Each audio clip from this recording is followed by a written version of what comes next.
Como você compreende as manifestações do amor de Deus? Compreender o amor de Deus é tão importante quanto a manifestação do amor de Deus. Porque se aquela pessoa que foi estirada sobre a cruz, ali açoitado, cheia de cravos e pregos, não fosse uma demonstração de amor compreensível, nós não estaríamos salvos. Portanto, Deus se responsabiliza por demonstrar amor por nós, mas Ele também nos chama a ser acompanhados por Ele no processo que nos leva a compreender esse amor para que esse amor faça efeito. O amor de Deus está manifesto em toda parte. Só pelo fato de você ter uma Bíblia na sua casa, se é que você tem apenas uma Bíblia na sua casa, já é uma demonstração do amor de Deus. Pelo fato de esta Bíblia estar acessível a você, nós podemos perceber que Deus não nos deixou à deriva aqui, nós todos soltos, envoltos nos nossos próprios pensamentos e tomando decisões sem ter uma base racional e perfeita para essas decisões. A palavra de Deus é uma emanação da sua graça. O fato de nessa Bíblia ter histórias de pessoas imperfeitas que erram como nós erramos, que têm dúvidas como nós temos e que cometem pecados como nós cometemos, também é uma demonstração de amor de Deus. Ele não colocou só exemplos perfeitos lá de seres humanos, porque se eles fossem a composição básica da Bíblia, isso geraria em nós uma desesperança, mais do que esperança. O fato de você ser abraçado, de ter filhos, de ter uma motivação para voltar para casa, de olhar para um céu estrelado, beber um copo de água, comer, ter esperança no amanhã, falar de amanhã, tudo isso são demonstrações da graça de Deus. A lei é uma emanação também, ele é um braço da graça que nos alcança, porque a lei permite nos relacionar com segurança com esse Deus que nos chama ao relacionamento. Mas é verdade também que na nossa vida a gente não compreende todas as vezes como Deus demonstra amor, porque a fusão de poder e sabedoria de Deus nem sempre é rápida e natural para a gente. Eu vou dar um exemplo e é bom que você raciocine comigo. Você crê que Deus é onipotente? Daqui eu posso ouvir você dizendo sim, e compreende que Deus é onipotente, portanto Ele pode todas as coisas. Crer que Deus é onipotente é uma tarefa fácil? Jamais será, porque envolve algumas perguntas que aqueles que durante a história adoraram, seguiram, idolatraram deuses que não tinham poder total, não tinham que responder. Por exemplo, eu creio num Deus que pode tudo, paro no leito de um hospital onde um querido está deitado, peço para Deus curar e aquela pessoa morre. E eu não posso dizer que o Deus que eu creio não teve poder para salvá-lo, porque Ele tem poder. Então, portanto, tudo que Deus não fez, Ele não fez porque não quis, porque Ele pode tudo. Isso envolve um exercício de fé absurdo, porque acreditar que um Deus que pode tudo não faz coisas que nós faríamos se estivéssemos no lugar dele, é um negócio que pagãos e um desafio que pagão não enfrenta. Há perguntas que a crença envolve e dúvidas que a crença envolve que a descrença não envolve. Ateus não precisam lidar com os desafios de crer num Deus bom e conviver em um mundo mau. Você crê num Deus perfeito? Eu imagino que você esteja dizendo sim, o Deus da Bíblia é um Deus perfeito. Isso é fácil? Jamais será. Porque quando nos relacionamos com o Deus perfeito, isso envolve saber que todas as imperfeições do relacionamento serão nossas. Ele é perfeito, ele não se comunica imperfeitamente. A perfeição de Deus, portanto, o poder de Deus e a onisciência de Deus, elas devem agir juntos na revelação de Deus. E na revelação de Deus, que junta um Deus que tudo pode, um Deus que tudo sabe e um Deus infalível, nesta revelação, na compreensão desse Deus que também é justo, nós compreendemos o seu amor. Todos esses elementos, eles aparecem num relato onde toda a humanidade está representada, quando Jesus ressuscitou Lázaro. E no processo de ressuscitar Lázaro, muitas das perguntas que fazemos no dia a dia estão ali sendo feitas e maravilhosamente sendo respondidas. Essas perguntas estão te acompanhando hoje, mas elas foram previstas e Deus as respondeu. Não sai daí, está só começando Fé para hoje.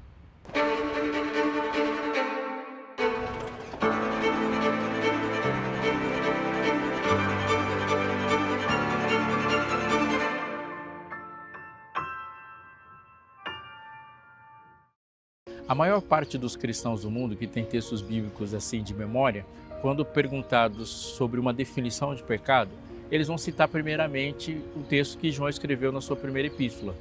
E João escreveu lá, todo aquele que pratica o pecado também transgride a lei, porque pecado é a transgressão da lei. Mas dizer e definir apenas como transgressão da lei o pecado, isso reduz muito a ideia de pecado, que é ampla na Bíblia, aí, e deixa ainda muitas perguntas sem resposta. Então, Tiago também dá uma definição. Tiago fala sobre pecado e ele vai colocar que tudo que a gente não faz também é pecado. Todo aquele que sabe que deve fazer o bem, diz o texto, e não faz, ele está pecando. Então ele coloca o pecado para além do fazer. Ele coloca o pecado como omissão. Aquilo que não fazemos pode ser também pecado. Paulo, falando para seu público, escrevendo para a igreja em Roma, escrevendo para os romanos, ele fala que tudo que não provém de fé é pecado. Uma definição direta que amplia muito, mas muito o conceito de pecado.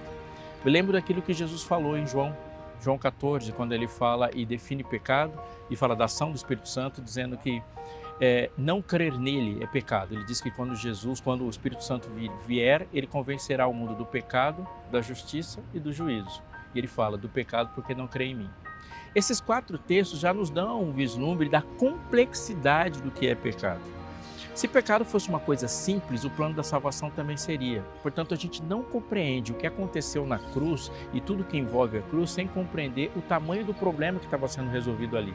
E também não compreendemos o tamanho do problema sem olhar para a cruz, o tamanho da resposta. Você está me compreendendo? Entender o pecado nas suas múltiplas dimensões. O pecado nos afeta, ele causa dano e a gente sente excesso de frio, excesso de calor, a violência ao nosso redor, há um mundo desorganizado, caótico, caído e mau ao nosso redor por causa do pecado. Você acompanha guerras, fomes, terremotos, uma desordem, de fato, como eu disse, por causa desse pecado.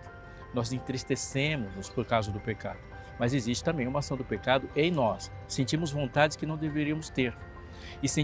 E há uma desordem emocional dentro de nós por causa dessa afeição sobre o pecado. Mas além do que está acontecendo dentro de nós, o que está acontecendo ao redor de nós, o pecado afeta para muito além desse planeta. Por exemplo, a gente pode associar a tristeza a pecado. E os anjos são afetados. Jesus se entristeceu de lá do céu pelo pecado que se comete aqui. Então ele é muito amplo o conceito. Continua raciocinando comigo. Tem algo para ser resolvido dentro de mim, tem algo para ser resolvido ao redor de mim, mas também tem algo para ser resolvido entre eu e o meu Criador. As ações de Jesus na história, na minha vida, elas estão diretamente relacionadas a resolver uma múltipla dimensão do pecado. Muitas vezes nós pedimos para que Deus faça pontualmente determinadas coisas ao nosso redor, ou por mim, e Ele não vai fazer, porque Ele está resolvendo um problema muito maior. Aliás, falando disso, eu queria te lembrar de uma coisa e já te chamar para um convite muito importante. Para a gente compreender um pouco mais esse assunto que vamos continuar tratando, falando da ressurreição de Lázaro, eu te convido a adquirir esse guia de estudos. Quando a gente fala adquirir, pesa na nossa cabeça o comprar. Mas quando eu falo adquirir, significa que isso aqui foi pago, mas não vai ser para você. Sim, por você. Os Anjos da Esperança, que são os nossos parceiros maravilhosos, que têm isso como missão. Eles patrocinam, eles pagam, eles fazem com que tudo aqui na Novo Tempo funcione. Isso gera para mim a notícia boa de que esse material chega até a sua casa e você não paga nem pelo envio. Sim, isso é verdade. A confecção, a diagramação, ele está muito bonito, muito didático e profundo.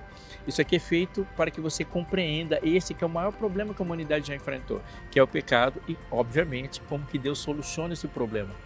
Não solucionou apenas e nem solucionará apenas. Ele soluciona. É uma ação presente que é radical na sua vida neste momento. Liga para a gente, manda uma mensagem para a gente, entre no nosso site, nas informações que estão aparecendo na sua tela agora. Esse material chega até você e você pode desfrutar dessas informações que são extremamente importantes. Evangelho de João, capítulo 11, conta a história de que Lázaro estava enfermo e Jesus recebeu a notícia. Capítulo 11, verso 3 diz: Mandaram, pois, as irmãs de Lázaro dizer a Jesus: Senhor, está enfermo aquele a quem amas. Ao receber a notícia, disse Jesus: Esta enfermidade não é para a morte, e sim para a glória de Deus, a fim de que o Filho de Deus seja por ela glorificado. Se você conhece a história, você vai perceber que Lázaro morreu. Agora vamos fazer uma conta simples. Jesus estava num local que não era assim necessariamente perto de onde Lázaro estava doente. As irmãs mandaram um mensageiro, que não foi de carro, não foi de moto, ou ele usou os meios de transporte disponíveis na época. Então eu imagino que ele deva ter andado um bom tempo, não foi 1 hora ou 2. A gente pode contar essa distância por 1 dia, 2. Algumas pessoas falam de 1 dia e meio de caminhada. Então esse homem chegou depois da notícia 1 dia e meio. Contou a notícia para Jesus e voltou com a notícia. Agora observe o que diz o verso. Ao receber a notícia, disse Jesus: esta enfermidade não é para a morte. Portanto, foi essa notícia que o mensageiro levou de volta para Betânia. Agora, Maria, sua irmã Marta, recebem esse homem e esse homem diz: Jesus mandou dizer que a enfermidade não é para a morte. A partir de uma perspectiva, eu imagino as duas irmãs respirando aliviadas e confiando na onisciência de Deus, dizendo assim: ele avisou que esse homem não vai morrer. Você pode voltar um pouco para ao redor de Jesus, imaginar também que seus discípulos estão recebendo a notícia e pensando da mesma forma. Se Jesus disse que Lázaro não vai morrer, que ele vai sarar, milagre aqui. Essas pessoas que estão acompanhando Jesus são as mesmas pessoas que ouviram Jesus dizer: a pessoa que você veio procurar cura aqui já foi curada lá longe. Jesus já fez isso várias vezes, sem ir, sem tocar. Ele dá uma ordem e uma cura acontece a quilômetros de distância. Essa enfermidade não é para a morte. Todo mundo se tranquiliza e horas depois, Lázaro morre. Ele não está gerando uma esperança falsa. Ele está sendo Deus. E esse episódio, logo no começo da história, já deve nos chamar a atenção para coisas que são reais na nossa vida. Porque a Bíblia só é a palavra de Deus e o pão que alimenta a sua vida se ela sair das páginas e de fato entrar na sua vida. É comum para essa vida termos expectativas sobre a ação de Deus e sermos surpreendidos por essa ação. Mas entenda, Deus tem planos de longo alcance. Essa enfermidade, ele disse, não é para a morte não tem a palavra final, Deus tem. Imagina o impacto quando essas irmãs receberam e viram que Lázaro morreu e Jesus não estava lá. Que decepção! Mas olhando para a maneira como Deus tem agido desde o primeiro capítulo da Bíblia, Ele está sendo Deus e isso é muito importante. Eu fico imaginando quando Jó viu o dobro de posses sendo reconstruída na sua vida, mas os filhos não ressuscitaram. Agora entenda, Deus deu o dobro para Jó de camelos, o dobro de cavalos, o dobro de vacas, o dobro de terras, o dobro de tudo. Ele receberá o dobro de filhos? Ele teve que esperar mais um pouco. No dia que esse homem ressuscitar, ele terá filhos em dobro. Em muitos aspectos da nossa vida, Deus fala, isso não é para agora. Espera mais um pouquinho. Há um aspecto sobre a morte que Jesus está dizendo aqui, quando ele compara esta vida, já começando com uma vida eterna, como a interrupção que ele vai chamar de sono. E é muito importante que a gente veja isso nesse texto. No capítulo 11, ele diz assim, capítulo 11, verso 11, isso dizia e depois lhes acrescentou, nosso amigo Lázaro adormeceu, mas vou para despertá-lo. O verso 12 tem a reação dos discípulos, disseram-lhe, pois, os discípulos, Senhor, se dorme, estará salvo. Note o que está na cabeça dos discípulos. Lázaro tem uma doença que não é para a morte, Lázaro adormeceu, o que eles estão pensando? Ninguém vai viajar mais de um dia para acordar uma pessoa que está bem. Jesus prefere usar essa expressão, Lázaro adormeceu, e essa expressão na boca de Jesus e dos discípulos e apóstolos precisa ser compreendida e, por favor, atente para isso. Jesus não compara a morte com sono porque ele está pensando na atividade de dormir. Porque quando uma pessoa está dormindo, ela está viva. Quando uma pessoa está dormindo, ela pode estar sonhando. Quando uma pessoa está dormindo, o coração está batendo, o pulmão está se enchendo de ar, todos os órgãos estão funcionando. E quando uma pessoa está dormindo, ela está inconsciente, mas está viva. E muitas vezes, quando se usa indiscriminadamente a expressão que os mortos dormem, isso gera uma incompreensão em outras pessoas que podem formular a compreensão de sono do jeito que elas quiserem. A Bíblia não usa a expressão dormir diretamente para alguma pessoa sem estar no contexto da ressurreição. Por exemplo, Paulo fala, irmãos, eu não quero que vocês sejais ignorantes quanto aos que dormem. Ou seja, nos próximos versículos ele vai falar que o Senhor mesmo, dada a palavra de ordem, ouvido a voz de arcanjos, mortos em Cristo, ressuscitarão primeiro. Daniel, quando fala de sono, ele também fala de que muitos dos que dormem no pó da terra ressuscitarão. Uns para a glória eterna, outros para a vergonha e horror eterno. Quando ele diz a menina dorme, próximos versículos ele vai dizer menina se levante. A expressão sono sempre é usada na Bíblia no contexto da ressurreição. Quando Jesus começa um capítulo falando de sono, ele termina o capítulo chamando a pessoa a acordar. Quando no livro de Gênesis a morte dos ímpios é descrita por ocasião do dilúvio, nenhum verso ali diz que aquelas pessoas que perderam a vida no dilúvio dormiram. Quando você olha para os próximos livros, o livro de Apocalipse, por exemplo, não há descrição do fogo descendo e fazendo pessoas dormirem.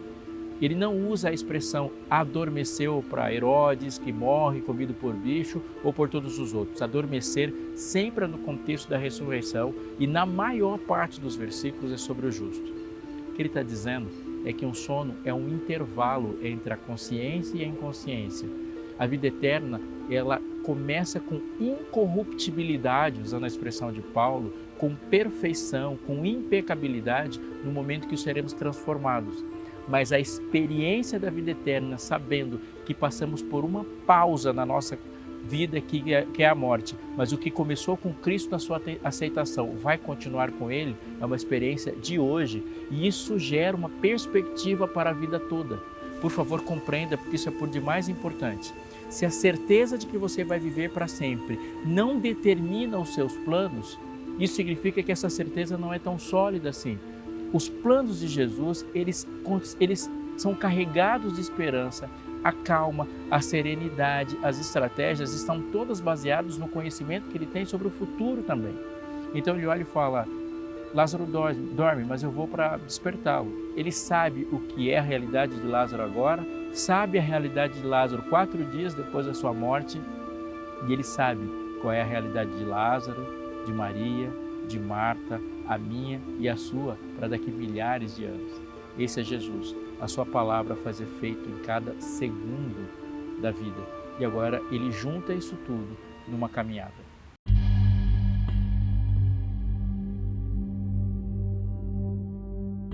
No verso 6 deste capítulo que fala sobre a ressurreição de Lázaro, traz-nos a informação de que Jesus, depois que soube que Lázaro estava doente, demorou ainda 2 dias onde estava. Isso é por demais impressionante.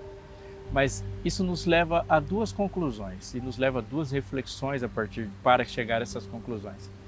A primeira é que quando a gente pensa no tempo que Jesus levaria para voltar para lá e o tempo que ele chegou, e o texto diz que Lázaro já estava morto há 4 dias, chegaremos fazendo uma conta simples de que se Jesus fosse imediatamente, ele chegaria e Lázaro estaria morto. Então, aquela reflexão sobre a notícia, ela tem que estar associada com o fato que Jesus também sabia de que a pressa ali seria desnecessária. Mas observe uma coisa muito importante junto com isso. Quando Jesus soube que Lázaro estava morto, Jesus se demora e muitas vezes nós queremos, como uma demonstração de que alguém está preocupado, que ela simplesmente acelere as coisas ou que demonstre que ela se importa. Aparentemente ele não está se importando, mas olha o que Jesus está dizendo. O que ele está dizendo para você, para mim, para Maria, para Marta, é que Jesus demonstra amor na sua calma, na sua serenidade e na sua demora. Jesus aqui, ele rompe o seu padrão por causa de Lázaro. Quando há muitas coisas acontecendo na vida de Jesus e o seu ministério, nós vemos ele parando, alterando, mudando o curso por causa de alguém. Acrescente a isso, por favor, Jesus se atrasando por causa de alguém. O atraso de Jesus gerou para todos que estavam perto uma resposta definitiva. Sim, Jesus não foi para curar uma gripe ou um espirro, ele foi para curar tudo. E muitas vezes queremos que Jesus nos faça parar de espirrar quando ele quer nos dar novos pulmões, nova garganta, nova capacidade de respirar. Jesus demonstra o seu amor na demora. A demora de Jesus neste texto e em muitos outros é um sinal da abrangência da sua bênção. Eu já orei, imagino que você já tem orado também, pedindo para que Deus apresse a sua vinda. Jesus, venha logo. Ele disse, eis que venho sem demora. E agora há uma reflexão sobre isso no texto bíblico. Os textos bíblicos onde há essa expressão, breve, sem demora, poucos dias, eles estão mais relacionados à exatidão do tempo do que à brevidade do tempo. Por exemplo, o texto do livro de Apocalipse, quando diz que Satanás caiu do céu e ele foi expulso e fala sobre pouco tempo lhe resta, significa que esse tempo está determinado por Deus. É o contrário a um tempo indeterminado de ação. É necessário que ele seja solto, diz no final do mesmo livro de Apocalipse, que ele seja solto por pouco tempo. Esse pouco tempo, ele não diz lá quanto tempo é, se são dias, se são semanas ou se são horas, mas diz que esse tempo está sendo determinado pela soberania de Deus entre dois acontecimentos. Você vai sofrer aflições por poucos dias, eis que venho sem demora. Tudo isso significa que Deus tem o controle do tempo e esse tempo está dentro das determinações dele. Jesus disse que voltaria, mas a demora de Jesus está diretamente relacionada à abrangência do seu projeto de salvação. E muitas vezes nós falamos, Senhor, por que o Senhor não vem logo? Se Ele tivesse respondido essa nossa oração e vindo logo assim que a gente pedisse, muitas pessoas que gostaríamos que estivessem no céu, que gostamos e que oramos hoje para que elas sejam salvas na eternidade, não estariam. Ele vem logo, no seu tempo determinado, e para nós a demora, mas essa demora é uma demonstração de amor. Deus permitiu uma coisa, que alguma coisa acontecesse, que se desenvolvesse algo no coração dessas pessoas, para que esse desenvolvimento desse para elas uma compreensão muito mais profunda e mais abrangente do que ele estava fazendo. A ênfase nos dias que Lázaro passou morto é muito constante no texto. As irmãs, quando aproximam-se de Jesus, elas falam, se você estivesse aqui, meu irmão teria morrido. Há uma ênfase dizendo do mau cheiro de Lázaro. Ele tem uma ênfase, o texto fala o tempo todo. Isso é importante no texto. Agora, presta atenção, porque se é importante no texto, é importante para você e para mim também. Havia uma crença corrente na época que podia não ter sido compartilhada por Marta, por Maria, por discípulos de Jesus, mas é real, e quando a gente examina a literatura da época, é real que eles tinham uma crença já contaminada pelas impressões que eles tinham dos gregos e do paganismo que circundava a nação de Israel, de que uma morte só se efetivava depois de 3 dias, porque havia uma corrente de pensamento de que quando uma pessoa morria, a essência dela, que depois foi definida por espírito, por alma, ou seja lá por quê, ainda acompanhava aquele corpo por até 3 dias. Portanto, é possível que muitas pessoas que vissem essa ressurreição no primeiro ou no segundo dia iriam dizer assim, não, voltou a essência da pessoa para ela mesma. E essa volta era um acontecimento já esperado. Mas eles não criam que uma pessoa poderia voltar à vida em decomposição e nenhum dos mitos que acompanhavam aquele contexto trazia essa suposição que uma pessoa em estado de decomposição. Note, quando Jesus faz a ressurreição em uma pessoa que está se decompondo, ele demonstra não apenas o seu poder de cura. Quando Jesus traz à vida uma pessoa em estado de putrefação, ele está demonstrando o seu poder criador, capaz de absolutamente vencer qualquer coisa. Repito, Jesus demonstrou amor na sua demora. Quando alguém ali concentrou e depositou o seu amor, a confiança, a sua fé em uma pessoa capaz de refazer outra, refazer um corpo, trazer de volta à vida a energia vital, o respirar, essa pessoa é confiável para absolutamente qualquer coisa. E os dramas da vida iriam continuar para todos os espectadores do milagre. Jesus demonstrou amor na sua demora.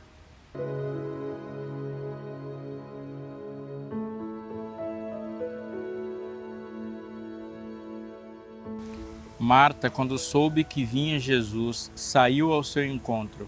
Maria, porém, ficou sentada em casa. Disse, pois, Marta a Jesus, Senhor, se estiveras aqui, não teria morrido meu irmão.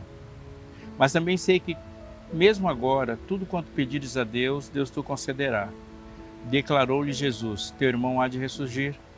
Eu sei, replicou Marta, que ele há de ressurgir na ressurreição no último dia. Disse-lhe Jesus, eu sou a ressurreição e a vida. Quem crê em mim, ainda que morra, viverá. E todo que vive e crê em mim, não morrerá eternamente. Crês nisso? Sim, Senhor, diz o 27, respondeu ela. Eu tenho crido que tu és o Cristo, o Filho de Deus, que devia vir ao mundo. Esse aspecto do encontro de Jesus nesse evento tão importante do seu ministério é por demais importante. Primeiro que claramente nos textos bíblicos, Maria e Marta, mesmo sendo irmãs, elas têm perspectivas diferentes da vida, personalidades diferentes, e o relacionamento que elas têm com Jesus também é diferente. E isso é muito importante porque isso revela quem nós somos. Nós podemos ser fiéis na mesma intensidade, sinceros na mesma intensidade, mas reagimos às questões da vida de maneira muito plural. A minha dor pode ser expressa de uma forma diferente. Tem gente que fica triste mudo, tem gente que fica triste falando, tem gente que fica triste chorando, tem gente que fica triste fazendo outras coisas, tem gente que gosta de se recolher, tem gente que procura amigos. Marta não é como Maria. E Jesus não consola Maria do mesmo jeito que ele consola Marta. Mas observe que Marta chega e abre o coração e ela deixa transparecer uma ideia de Jesus ainda limitado. Ela sabe de um Jesus que é capaz de ressuscitar os mortos nos últimos dias, mas ainda não está assentado no seu coração um poder de Jesus capaz de ressuscitar um morto agora. Ela fala de Jesus, ela fala para Jesus e dá para perceber que depois que ela fala, ela tenta dar uma socializada, ela tenta dar uma consertada, transformar a fala dela em menos ofensiva. Ela chega de cara aí, uma expressão que a gente gosta muito de falar aqui, ela chega de sola em Jesus e fala, se você estivesse aqui, meu irmão teria morrido. Mas imediatamente ela joga um azeite na fala, mas eu sei, ele há de ressuscitar no último dia. Então a resposta de Jesus para Marta foi Bíblia. Jesus se apresenta colocando teologia no seu conselho. Ele olha para Marta e fala, olha, eu vou dizer para você a verdade. E a verdade serviu para consolo. Jesus consola aquela pessoa apresentando a palavra e apresenta a teologia, mas não é só isso. Ele apresenta a teologia para Marta colocando-se como centro da revelação. E Jesus, quando puxa e coloca como soberano criador, o centro, o eu sou, isso é a forma como ele aborda aquele coração. Alguns instantes depois, lá vem Maria e diz a mesma frase, se você estivesse aqui, meu irmão não teria morrido. E nesse momento, Jesus chora. Jesus consola Marta, colocando-se diante dela como centro da revelação. Jesus consola Maria, sendo absolutamente empático. Deus demonstra amor na demora. Deus em Jesus demonstra amor se colocando como o centro da vida, o centro da revelação, o soberano do universo, o ponto focal das Escrituras.